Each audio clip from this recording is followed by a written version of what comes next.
in respect of the Nubian community, the Carter Commission made first it confirmed that the land belongs to the Nubi community and made a recommendation to the colonial administration that in case there would be need for the land to be used for any other purpose, then the Nubis should be compensated or allocated alternative land.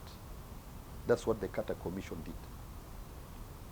And that's a very important historical document that was binding on the... Now, let me clarify on the British colonial government made it very clear to the Nubians that you see the land which you are on,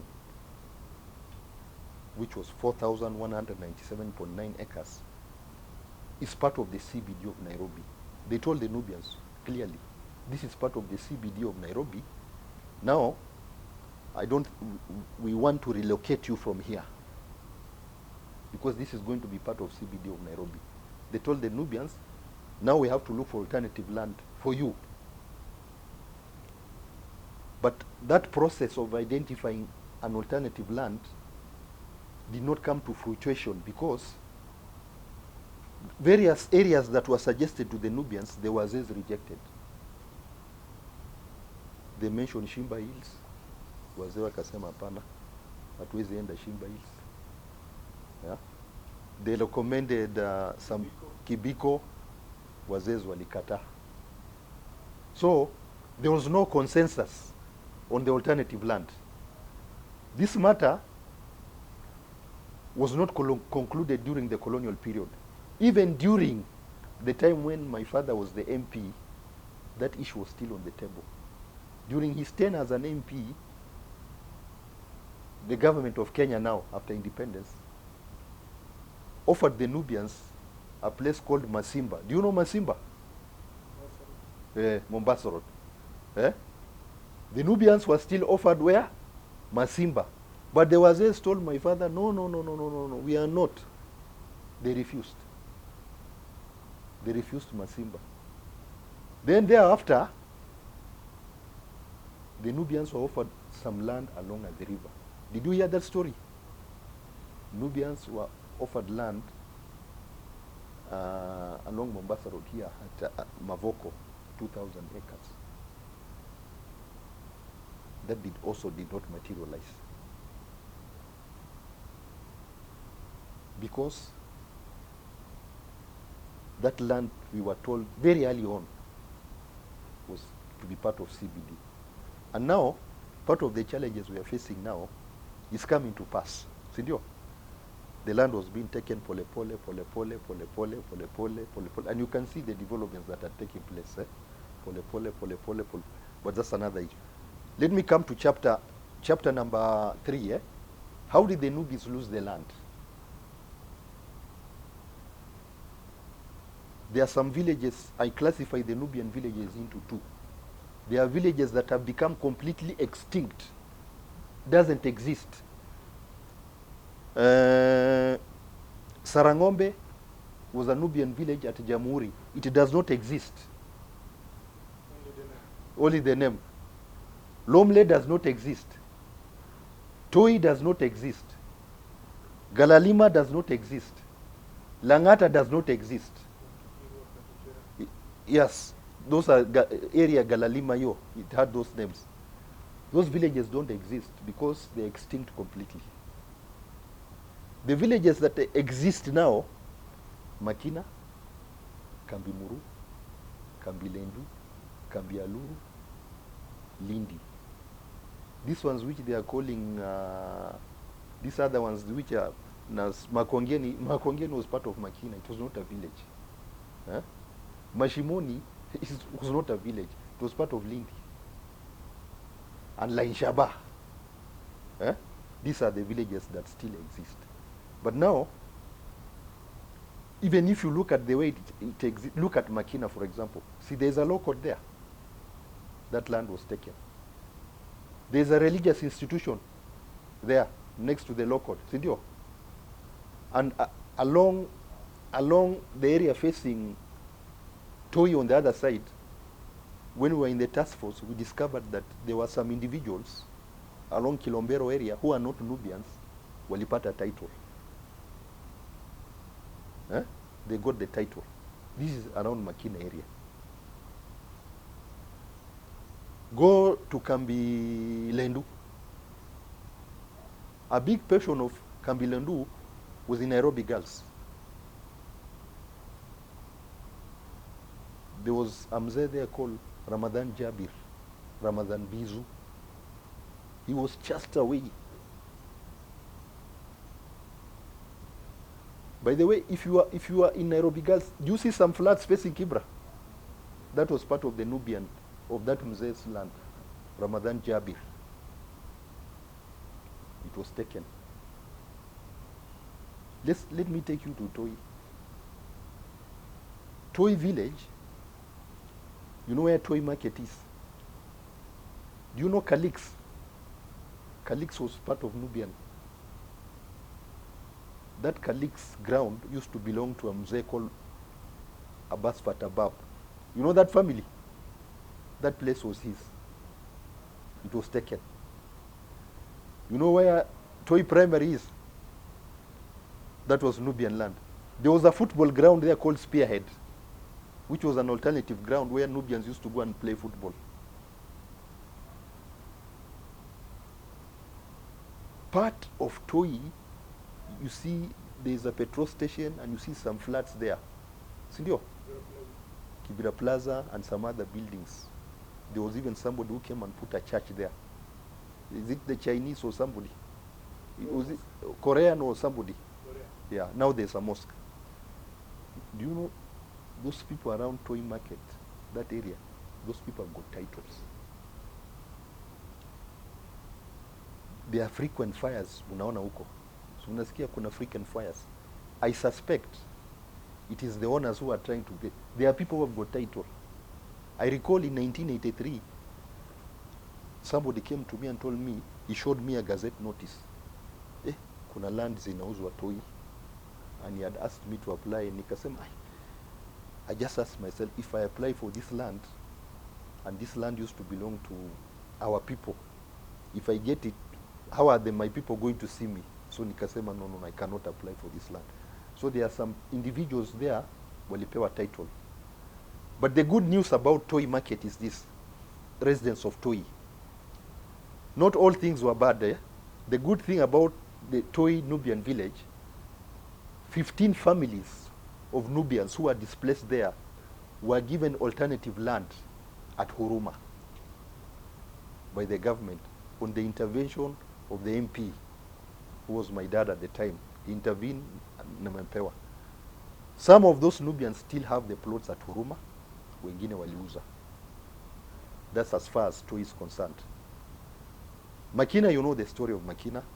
Jenga yangu, jenga yako. The provincial administration was using that tactic to lure into the Nubians. You know, Nubians now, after demolitions and displacements, they became poor. Somebody who was a farmer now has become a destitute. So now what happens? A chief comes, anasema sasa hii land yako hii inakaa wazi, ufanye kitu, tuko na mtu hapa. Mnataka msikizane haraka. They will draw up an agreement. Huyu atajenga room yake 20 na atakupatia 5. And that's how it happened. This was replicated not only in Makina, in Lindi, and these other areas. Unaelewa? The saddest story is for Langata. The Nubians of Langata. Langata was one of the largest Nubian settlements. In Langata, the Nubians came up with 0. Wengine walikuja Mashimoni, wengine walienda Lindi, wengine other areas. But the Nubians of Langata, except something strange happened in Langata. You know, Langata was demolished in phases, like 3 times. There was an area where the Nubians were evicted from. Then another group of squatters came to settle in that place. Now, When another round for displacement came, do you know these squatters were given land in Lamu? Eh? In fact, kuna mzee wetu moja, he is now deceased. Mzee Mazare, you know Mzee Mazare, whom we were with at the council. Mzee Mazare was really fighting. He was in Langata and he did not get anything. That Mzee showed me documents of a petition he had made to the minister. Because how come wale watu walikuja after them were taken to Lamu, na wao ndio original lako, they didn't get anything. Right now as we are speaking, you are all aware that what is happening in Lainshaba. So you know in Lainshaba, people organize themselves who are staying there. They have seen some people in government, and there is a process of title being issued. Sidio? A few Nubians are there, but the majority of the people whom you know who they are supporters of a certain politician who assisted them, and they are getting title. And all that land used to belong to the Nubians. Nona. So how did they... I have described in the book how the Nubians lost the land. I've also attempted to give reasons why they lost the land, and I have also attempted to give the strategies used to dispossess them of the land. I can give, for example, one of the reasons why the Nubians lost the land was because of betrayal and deceitfulness. Betrayal. What I'm saying, what I mean by this is that the British government had no intention whatsoever from the beginning. They had no intention whatsoever from the beginning of settling the Nubians. They used the Nubians for transaction purposes. Use and dump. Use? Yes. You come, you do this, and they dump. Remember, when the Nubians came to Kenya, it was a contingent of about 5,000 people, comprising of soldiers, children, women, a family. They were coming with a family. Mnaelewa? The reason why we still exist, those soldiers came with women. In addition to the women they came with, they took other local women. That's why you find in Nubi, because of polygamy, you will find Mkamba, Masai, Kisii, Muluya. All these are within the Nubis. Sindio, you go to those families, you will find they are all there.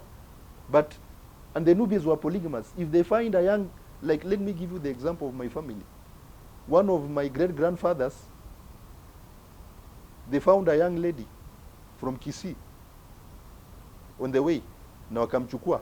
So my great-grandmother was not a Nubian. We used to call her Fatna Kisii. Even I have named my firstborn Fatna Kisii. Eh? Because that lady was from Kisii.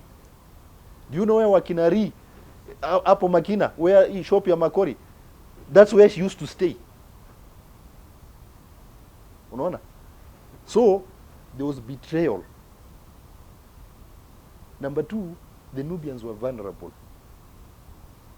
He who pays the piper calls the tune. The person who brought you here definitely will always knows your weaknesses and will take advantage. Unaona? And which tactics were used? Several tactics or strategies were used to dispossess the Nubian of the land.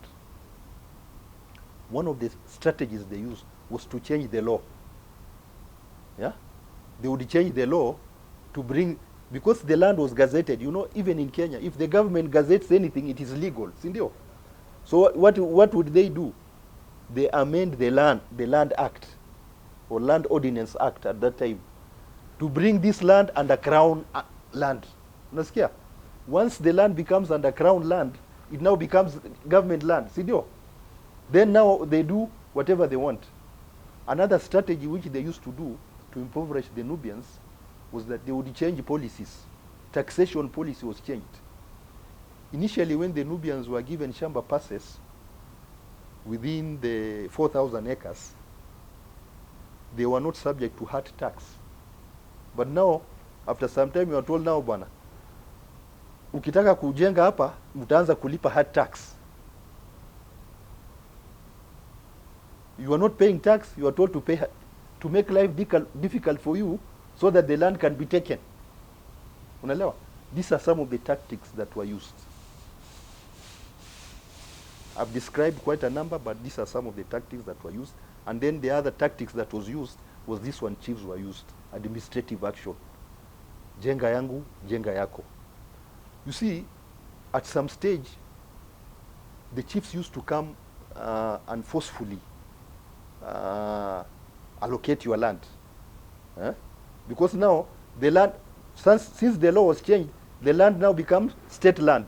So chiefs wanasema, hii ni ardhi ya serikali, because the law was changed. So now they would allocate. Nubians used to resist, and it used to bring a lot of conflict. In fact, I want to give you one example of a conflict. There was mzee wetu moja na ilikuwa anaitwa Ibrahim Toi. I don't know whether you guys remember him. You remember Ibrahim Toi? Ibrahim Toi, kwa wapo Toi, where wakina Asman, his children, wakina Asman, wakina Sebi, you know them, si ndio? Chiefs walikuja kwa Ibrahim Toi, wanasema sasa hii land tunapatia huyu. Ibrahim Toi resisted. A scuffle ensued, and he was charged in court for assault and jailed because he was resisting that. He was jailed. After coming from jail, he contracted an illness there and he died.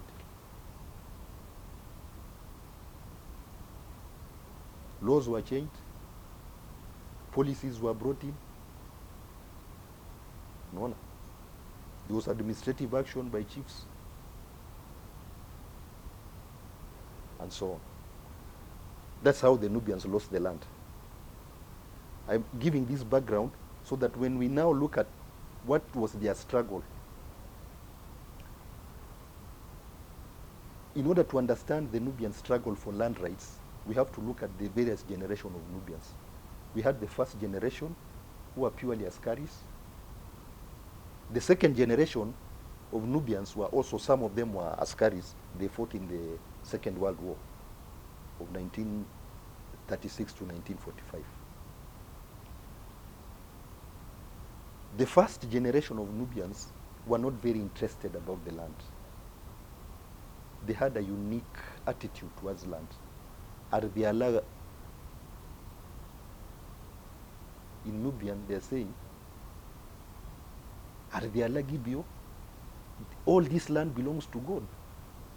What do I need it for? I will die and leave it here. The second generation were in the army, yes, but actually the third generation of Nubians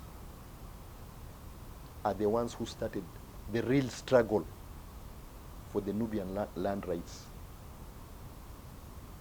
First, they started off as individuals, just a group of individuals who are now born in Kenya. And they, now after interacting in the, after growing up in the country, they understood the importance of land. And then they started the movement for land rights. They started as individuals, then they wakaona no, there are going to be challenges. So they came together and the land rights movement was born formally. So this started during the colonial period. And the byproduct of this was that they wrote a petition to the governor. There's that petition, which I'm sure you have seen in some documents, yeah, which was signed. My father is one of the people who signed that petition in the 60s, before independence. So now, in earnest, the land movement was born. Because you cannot have a struggle without a movement. Any struggle that focuses on individuals is bound to fail.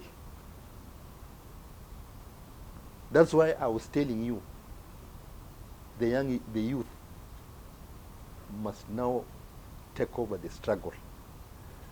Now, what did the Nubians do to fight for their land?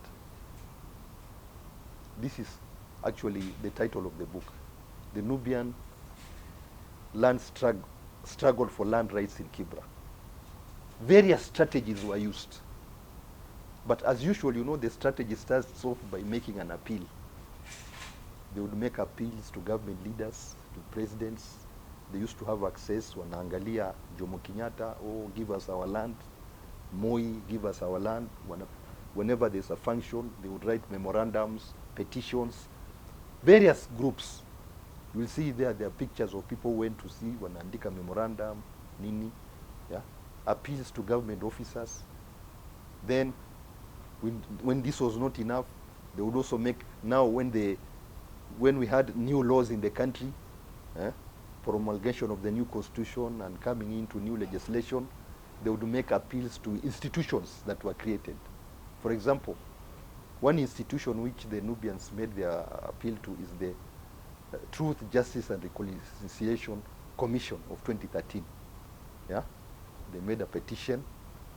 Then even the Nubians made a petition to the National Land Commission. These were institutions that were created by law. Yeah, the Nubians even went to court. I mentioned to you earlier that my father and other Wazes went to court in 2003. Mr. Shafi Ali Hussein and another group went to court in 2012. See? And then there is another group of elders led by Sheikh Isa Abdul Faraj. They went to the African Peoples and Human Rights Court in 2006. And the judgment came, I think, 2012 or 2015 there. See? So, there were appeals to government officers, appeals to government institutions. There was litigation. Court cases were filed. And also, there was another group of Nubians that were using the media. We had some Nubian journalists, like the late Mohammed Ahmed Kur in Karanja. He was a seasoned Nubian journalist. He used to write articles in newspapers. Then we have our uncle Mzee Pidi. Pidi used also to write articles in relation to the land. All these strategies I mentioned to you bore some fruits. Huh? It bore some fruits because as a result of all that they did, and also I earlier told you that the matter was even raised in Parliament. Sindio? The matter was raised in Parliament. Catalan Commission also looked at it. All these were part of the advocacy. It bore fruits. Number one, the people of Toi, 15 families walipata compensation. Even if it was not adequate, walipata plots. Sindio? For the first time. Kibra Jamia Mosque. Do you know how it got its title? As a part of these efforts. I have explained the story behind Kibra Jamia Mosque. How our elders worked together with the MP of at the time, Philip Leakey, until we got the title for Kibra Jamia, and we got the title for the cemetery. Eh? This was the paradox. Even me, that time, this happened in 1983, we were asking themselves, okay, do you know even President Moi came to Kibra to issue the title for the mosque and for the cemetery, and he also issued a decree that Muslims should not undergo post-mortem. And people were very happy. But now you are asking, if there are no people living, who is going to be praying here? Eh? This was the question people were asking. Who is going to be praying here? Yeah? So that was another paradox. And did you know even Kibira Day? Do you know Kibira Day is a public asset? It's a community asset. Kibira Day is a Nubian asset. It does not belong to the mosque. Do you understand what I'm saying? My father, when he was the MP, he identified that land and he built his office there with the help of Nubian women. There's a women group that built that place. You know that nursery school was built by women. You see now the power of women. When you look at that school, It is women who built it. Nubian women are the ones who walikuwa na, they were carrying the stones. Those women, most of them are dead. Our grandmothers na wamama wetu, they are dead. Wao ndio walijenga hiyo nasa. At that time, Mzee used to have his office there so that constituents could come and visit him. After he left politics, he handed over to the women now to run it fully. Ndio ikaanza shule and other things. The person who eventually intervened for the title to be issued is Nurdin Taib.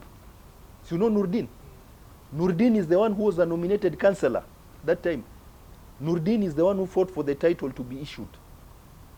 And when the title was being issued at that time, we did not have a community organization like a trust, the way we have now trust.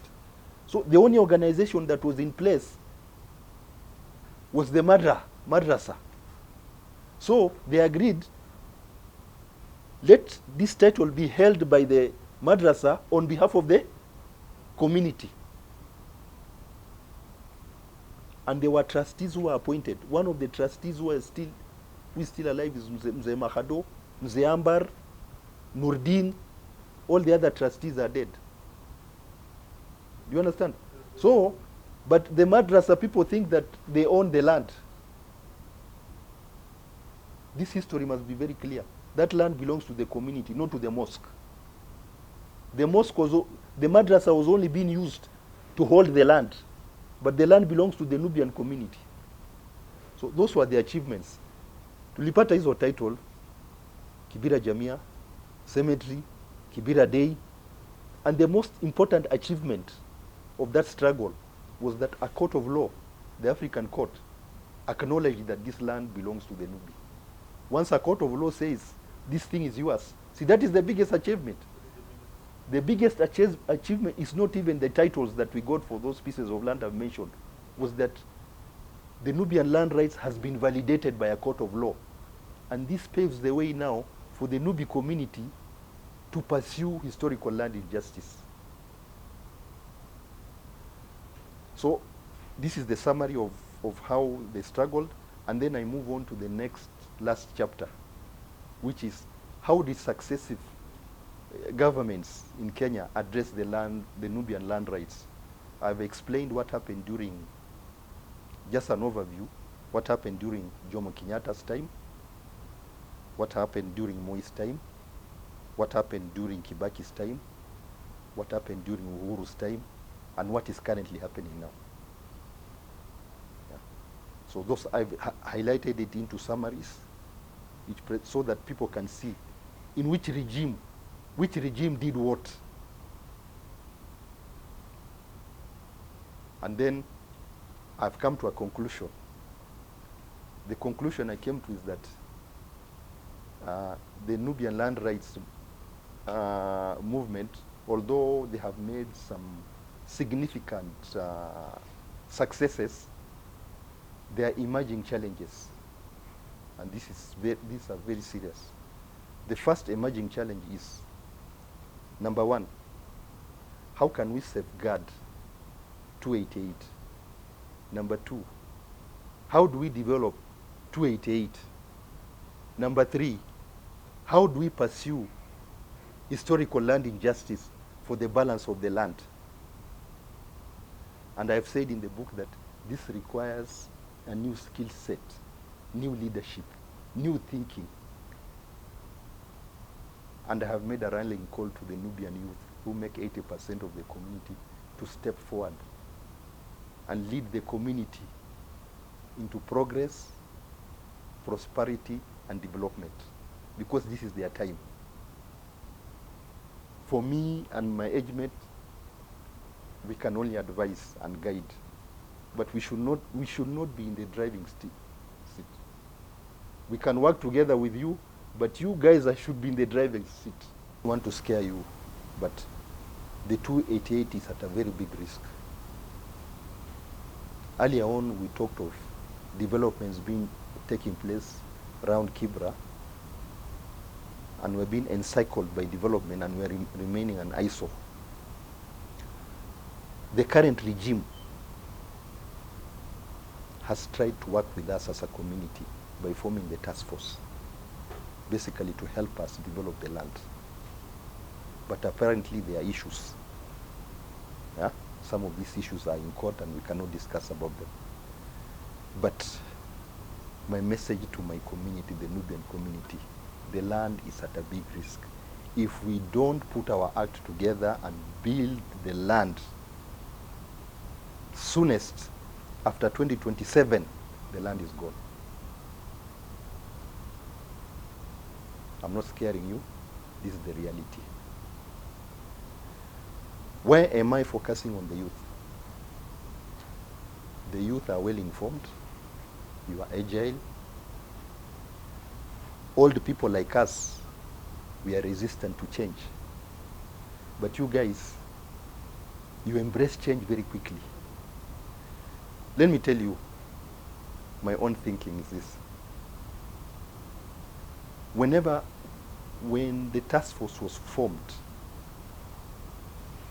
there was a group of people that embraced the task force and what it was intending to do. There was a group that opposed, and there was a majority that were neither here or there. Change is not easy to bring, but the youth, the land is basically for you, not for us. Let me give you another statistics as we conclude. Kibra. 80% of the Nubians of Kenya used to live in Kibra up to the year 2000.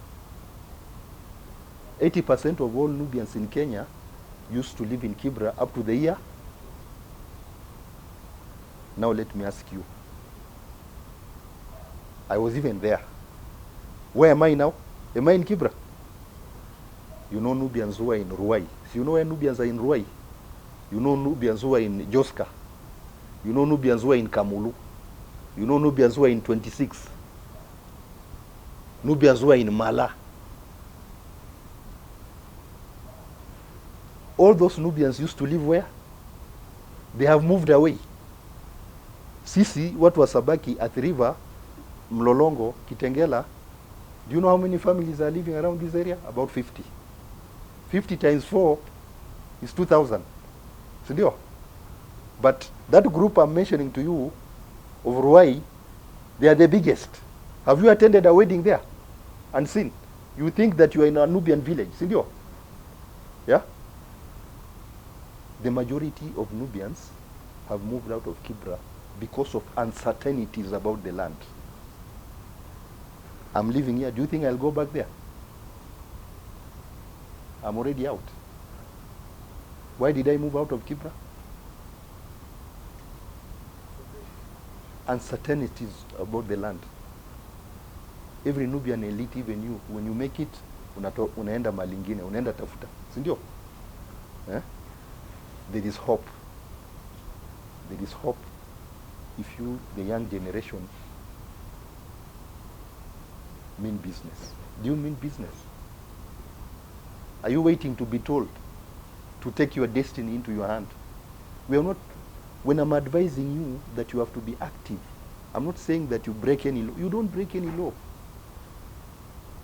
Yeah? You guys take up leadership roles and you organize the community. Don't look at me. My time is over. Eh? Don't look at me. I have finished everything that I'm supposed to do. I'm 65 now. And you, me and you, who has many years to live? And you guys are the majority. We are still here with you. I wrote this book for posterity. These stories I've been telling you are not documented until I brought the book. You go to an elder, who will explain to you the same thing. You'll go to an elder, but these elders are, most of them are not there.